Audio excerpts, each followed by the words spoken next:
right, hello. Welcome back. Chase Thomas Podcast, taping this on a Wednesday evening with somebody who is kind enough to take time away from hitting top of the key threes, corner threes, wherever you want him to shoot a three. Drew Pember, the UNC Asheville Bulldogs. And I just realized you're just all Bulldogs all the time is where you always need to be. You need to be playing for the Bulldogs, whether it's Bearden, Yeah, UNC yeah, Asheville. That's your team. Like the Bulldog stuff works for you, Drew. it does. It does. I need to keep it going. There you go. I'm curious. Like I went back and watched your game this week. So you put up 48 and 10, Drew. And for the good folks, you can go check it out on YouTube and see what you're doing. It was a lot of fun to watch because the pick and pop threes, as I was joking about before we got started here. You hit 5 threes, and it was the first 5 shots made by your team in this one, and it was at the top of the key. It was in the corners, and you were feeling it early. So my question to you: what's going through your head when you're in the zone offensively right out of the gate for you? Because I know what it's like for a lot of guards, but as a big, what are you thinking? Um, just try. I mean, I just kept trying to get them up. Mm-hmm. Usually the scouting report on me has been probably they back off a little bit because I like to get into the paint. I like to draw Mm-hmm. fouls so I can get to the line as well. So I kind of just whenever I catch the ball, I jab or a shot fake and kind of see where the defense is going to be, and then Mm-hmm. once I hit that first one, and then the one right after that, I hit the one at the top of the key. CB and Nick were in a ball screen. I was in the corner. Mm-hmm. I actually shot faked because I thought he was gonna come. I thought he was gonna run at me. He didn't run at me, so I shot that one. And then after I hit two, I was just kind of like, come on, come on, come on, Mm-hmm. in like a selfish way, but like I don't want to sound selfish while saying that, but um, Tay's been in modes like that too, where you just feel like you feel like the hoop is just Mm-hmm. as big as possible, and you just everything you chuck up towards the rim goes in, and that's kind of how it felt for the first 6 minutes. And Do you like diving to the rim more, or do you like shooting threes more? I don't know. Obviously 3 points are worth more, so Mm-hmm. you could argue that, but I mean, there's no feeling like dunking a basketball. So I I mean, wouldn't know, Drew. I'm 5'11", 130. I would love to know what it's like, but yeah, I don't I know. didn't mean that as No, a no, I shot at love you. it. Yeah. One day. Hey, I'm only 31. I might still get a couple more inches. Maybe one day I'll get Yeah, there. yeah, but I don't know, man. I'd probably say threes just because there are Hmm. more points, but don't. I mean, you just can't really beat it. I like it. When you made those first threes though, like when you saw when you were talking about like just what the defense was throwing at you, but did you think coming in that you had an opportunity to hit a lot of threes against Presbyterian? Was there something on the Actually, scouting report? absolutely not. I Oh, think okay. I had been shooting prior to the Presby game. I think I've been Mm, shooting like high teens, low 20s for my 3-point percentage in yeah. conference. So, Were most of those contested? uh, yeah, a lot. Some of them were contested, some of them were open. Mm, I mean, I take tougher shots than most people, but I mean, that's not. I'm not saying it that as an excuse, but mm, I take more contested shots than yeah. wide open ones. So I just went into the game like normal and just Mm. kind of just take what the defense is giving you, and I mean, they were giving me that, so I kind of just took it and ran with it. How many threes do you put up a day in practice? Uh, a lot. We do a lot of shooting drills. Mm. I can't put a number on it, but I mean, there's a bunch, and then you get in extra workouts and stuff too. So that's um, we get up a lot of shots. I'll say that. So when you got 48, I'm curious, like, were you keeping up with it? Like when you were at 15, obviously, like that's early in the game. Did you know how many points you were at throughout, or did someone tell you like, hey man, you're at 40 Um, something? No. so I knew I was at 15 because I hit those Mm, five. I knew at halftime I had 27, mm, and after that, it kind of just like the flow of the game. Like no one told me, and I remember hitting a free throw, mm, and everyone was like cheering and celebrating. And I looked at the bench, and one of my boys, Sai, he was like, I was like, why? Like I gave him a look, like why is mm, everyone clapping? He was like, you got 40. Like I was mm, like, okay, like and that, and it's kind, and it's crazy. We were talking, Sai and I were actually talking about this today. Like in the locker room before the games, like you mess around and like I was Mm, like, man, like I'm about to drop 50 today, just like mhm, as like a joke. And we talked about like how like people probably think I'd be lying if I said that, like the kind of the LeBron, like the Le Cap, all that stuff mhm, that's around Twitter. But we were joking around, and I mentioned that as a joke, and it happened. mhm, And so now it's just we played we played Fayez before the game, and mhm. I think that's what got me going. But yeah, sorry, I didn't mean to get away from your question. No, that's good. It's yeah, the only time I knew was after that free throw, and then I heard something that was like I just heard record from the announcer, and I Mhm. was kind of like, and then afterwards, they all told me, and I was just, it didn't really hit me till like late. It didn't hit me until later that night, the next day. Um, Was there a little part of you though that was like, man, if I'd known I was at 48, I would have pushed a little bit harder to get one more shot up, to like just to get hit 50, 50.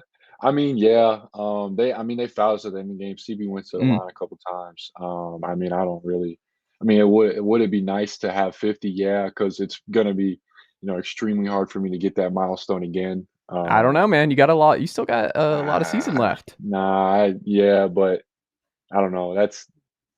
I would say I'm trying to be optimistic, but I'm just being realistic. Mhm, That's not, it's a once in a lifetime thing. I'm blessed that my teammates even let me mhm. do that. That's kind of it's kind of nice, but yeah, who knows? You're right. Who knows? What's the hardest part about scoring 48 points in a college basketball game? Um, Probably just continuing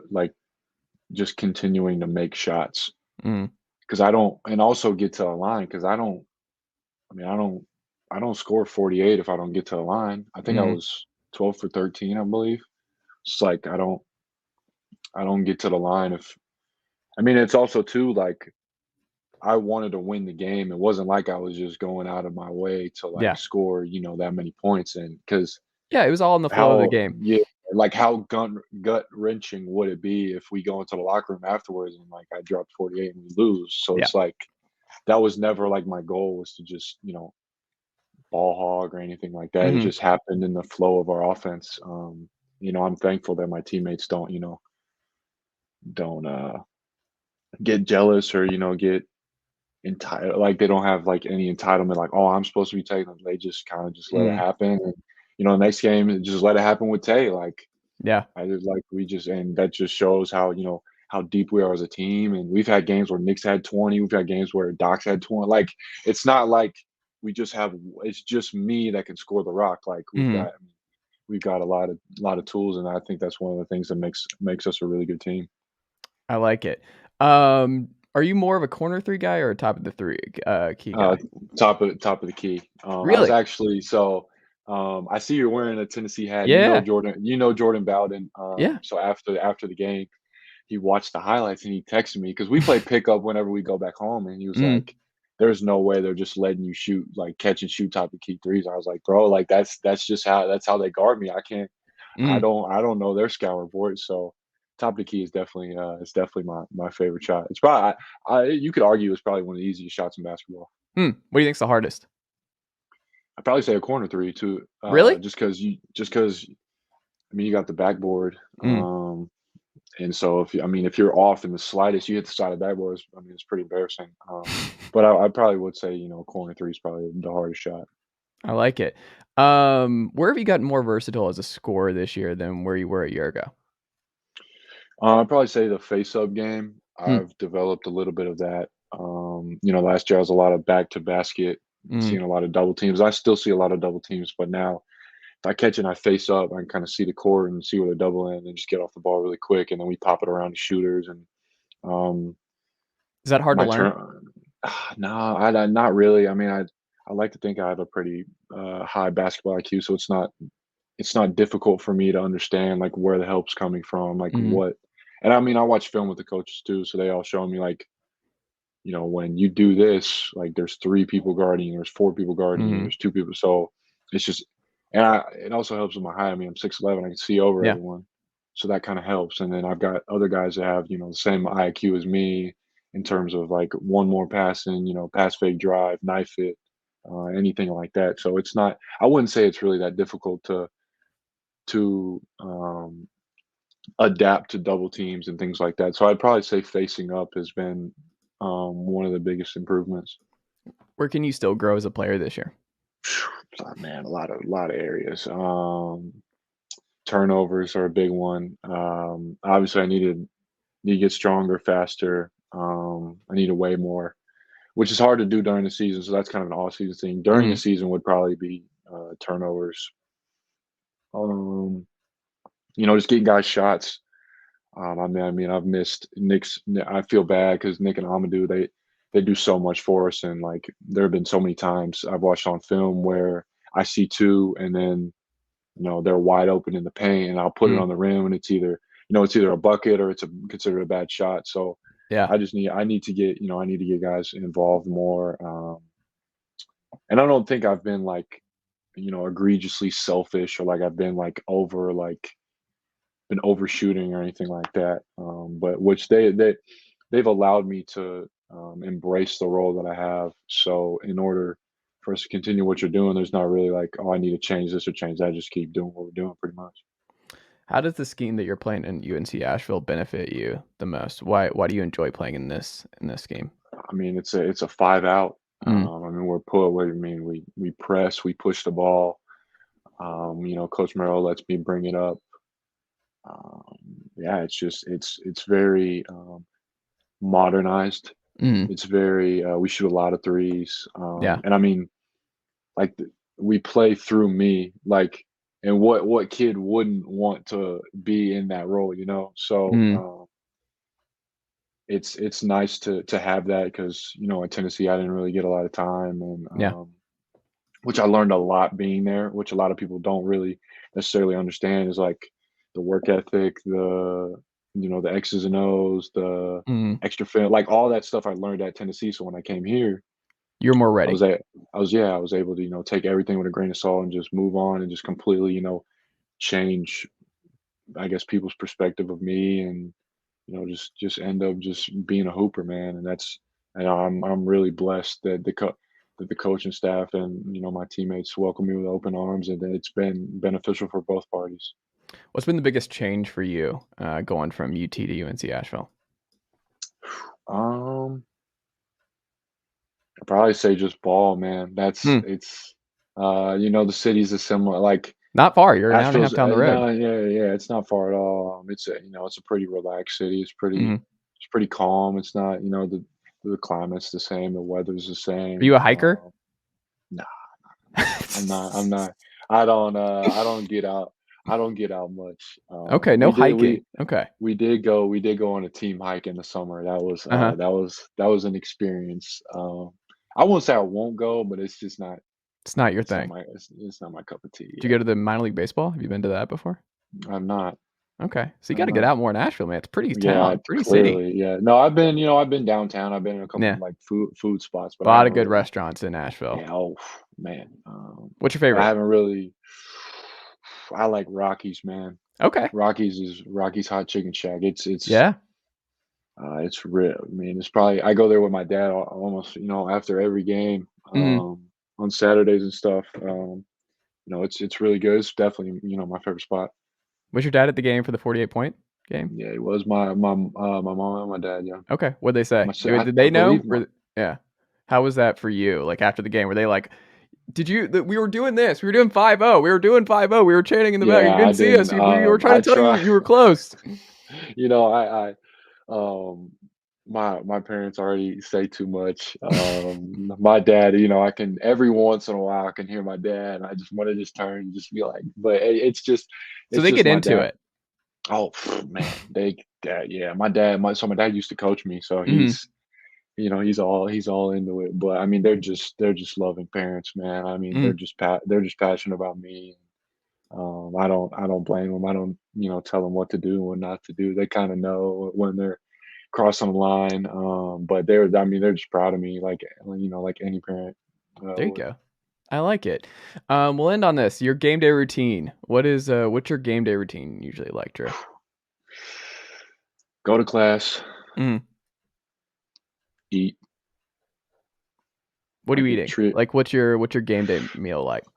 Ah, man, I'd probably well, we get pregame meal, and Mm. then before that, I'd probably say Chick-fil-A. I'm a big Chick-fil-A guy. I probably What's keep your the Chick-fil-A order? probably I get a 12 count with a fry. I get a Okay. spicy sandwich, add pepper jack cheese. Hmm. Then I get Pepper the jack. mac. Yeah, yeah, yeah. Okay. I get the mac and cheese, and then I usually get a water on game days, but I mean, their sweet tea. You can't beat their sweet tea. So I'll eat that. Mm. Get some shots up, get treatment before shoot around. Then we'll have shoot around. And if we've got time between, class and before I start getting shots and shoot around, I'll take a nap. I'm a huge nap guy on game day. I don't know Big what it nap is. guy. I don't. I mean, Coach Morrell at one Mm. point said I would probably lead the Big South in like nap hours and nap minutes, and I mean that's all. I Mhm. take so many naps. Are we talking about like 20-minute like power naps, or what are we doing here? Like, how long are Yeah, your naps, I generally mean speaking? it. I mean, I can take anywhere from a 20-minute to probably an hour and a half is probably my max. Okay. But if I can just get anything in that Mm. general area, But you're it's not groggy after when you wake up. You're good to no, no, go. no, no, no, no, no. I'm good. I mean, it's basically just rejuvenates me. Mm. Yeah, and then we got shoot around, then we'll have pregame meal, then I'll chill for a little bit, and then I'll start treatment right before we getting ready, and then we're on the court, an hour and 15 before. Mm. What's the So then, song that yeah, you listen to the most? What do you always listen to man, before a game? I'm a Giveon guy. I listen to slow music, which a lot Hmm. of people probably don't. So you're Probably not like, controlling the aux why? Like, cord for the team bus. no, no, that's Sai actually does that. Mhm. He plays a lot of G Herbo, but Giveon is. I mean, I listen to Giveon before every single game. Hmm. It's I don't know why. It's just kind of just I couldn't even tell you. I Does don't it go even know back to how to. Beard and you were doing this? No, mm-mm. Okay. Bearden was a lot of. I listen to Uzi a lot. Okay. Rod Wave. I listen to Mhm. Rod too. But yeah, Givion's like 100% gotta be on my pregame I playlist. like it. I like it. Well, this has been great, Drew. Thank you so much for making the time today. Man, absolutely. This was a lot of fun. I appreciate you making the time, and good luck the rest of the way. Early February, a lot of work to do, a lot of 50-point opportunities Mhm. still to come. Enjoy UNC Asheville. Like, get out, man. Like, let's do a Appreciate it. hike. I Yeah. want to see Drew Pember a hike. What I want to I want to see an update on Drew entering the woods, finding himself a black bear, whatever. Man, I don't know about that one. I can't promise you anything. There you go. I like it. I like it. Drew, I wish you nothing but the best, man. Good luck, and hope to maybe reconvene again soon. Appreciate you, man.